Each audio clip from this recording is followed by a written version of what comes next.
আমার শরীরে এত পরিমাণ জ্বর, তাই আমার প্রিয় মানুষটা জ্বর থেকে এত কেয়ারিং, এত যত্ন নিতেছে যে যত্নের জন্য আমার শরীরে জ্বর কোনো অনুভব হইতেছে না। হ্যালো গাইস, আসসালামু আলাইকুম। আশা করি সবাই ভালো আছেন। গাইস, আমার খুব জ্বর, তাই আমি শুয়ে আছি। অনেক পরিমাণ জ্বর যে আমি বিছানা থেকে উঠতে পারতাছি না।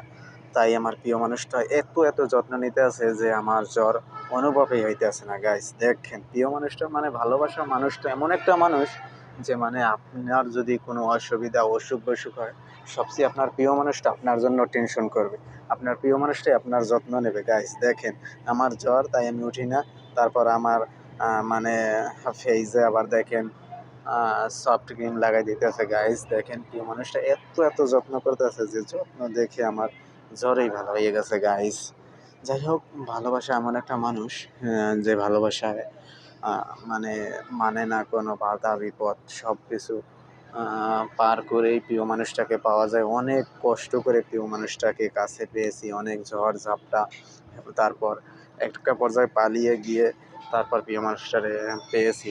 আমি পালিয়ে যেতে বাধ্য হয়েছি, কারণ ওকে যদি পালিয়ে না নিয়ে যাইতাম তাহলে প্রিয় মানুষটাকে হয়তো আজকে কাছে পেতাম না, আজকে এই যত্ন করতে পারতো না। তাই গাইস, সবাই সবার ভালোবাসার মানুষটাকে কেয়ারিং যত্ন করবেন, তাহলে দেখা যায় ভালোবাসায় আপনারা